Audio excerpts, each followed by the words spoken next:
Today, we're going to unravel the epic story of Italy. This is a story about ancient empires, centuries of warring states, and a really long, dramatic quest to become the single nation we know today.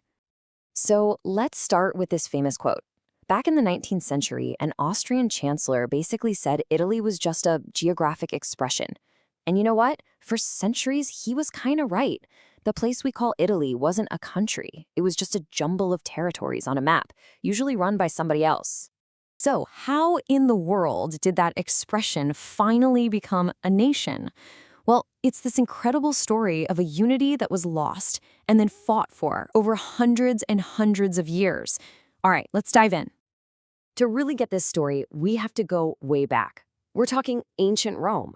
It was the Romans who first pulled the peninsula together, planting this idea of Italia that would honestly echo for millennia. I mean, Rome's rise was just unbelievable. It starts as this tiny kingdom, then explodes into a republic that takes over the whole peninsula. And then, boom, it's an empire running the entire Mediterranean. It spread its culture, its laws, and of course, Latin, the language that would become Italian.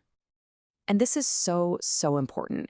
The Roman era created the whole concept of Italia as a single place. It was this golden age of unity, one that would be lost for more than 1,000 years. But crucially, it was never completely forgotten. But after the Western Roman Empire fell apart in 476 AD, that unity didn't just crack, it completely shattered. This kicked off centuries of division. The peninsula basically became this chaotic free-for-all. And just look at this list. It's a who's who of European powers carving it up.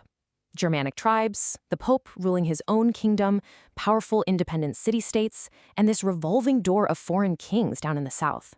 All this division created wildly different cultures from region to region. In this slide, wow, it really breaks it down for you. You basically have two different worlds developing on the same peninsula. In the north, you've got these rich, innovative city-states like Florence and Venice. This is the cradle of the Renaissance. Meanwhile, the south is getting passed around from one foreign king to the next, creating these deep economic and social divides that, you could argue, are still felt today. So you gotta ask, right? How do you stitch something so divided back together?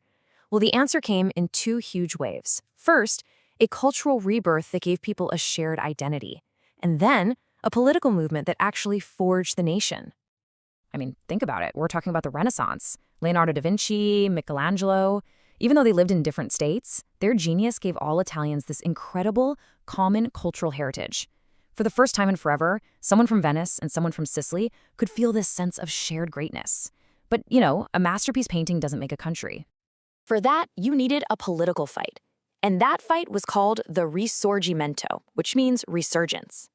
This was the movement led by patriots who were just sick and tired of foreign rulers and all the division. They were determined to create one single, independent Italy. And let me tell you, this was not easy. It was messy, it was long, it was bloody.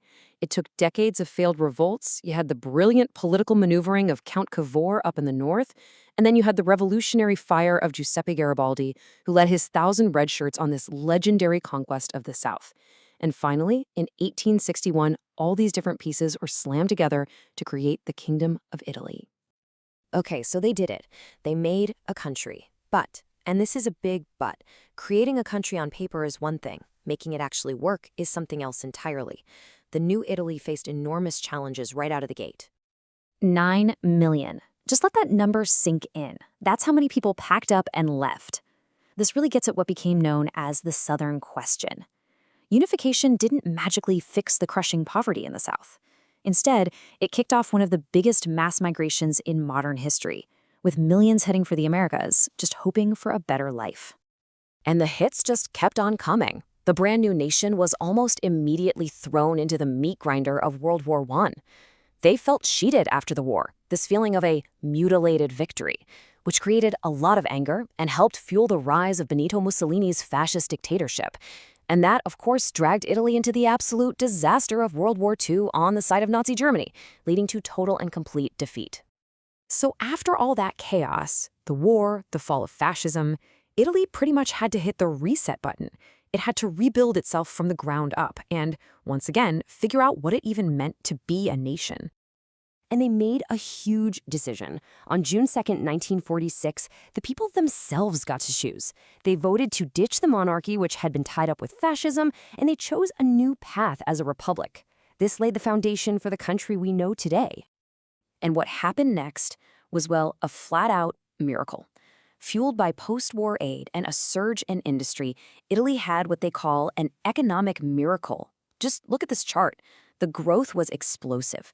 We're talking about a country going from poor and rural to a global industrial power in like a decade. It was astonishing. And that brings us to today. Out of all that turbulent history, the modern Italian Republic has become a really key player on the world stage. It's a stable democracy, a founding member of the EU, and, let's be honest, a cultural superpower whose food, fashion, and art is loved all over the globe. So when you think about it, Italy's journey from just a geographic expression to a modern nation is this incredible story of constant, dramatic reinvention. After centuries of struggle and transformation, it just leaves you wondering, right? What's the next chapter going to look like for this ancient and now unified land?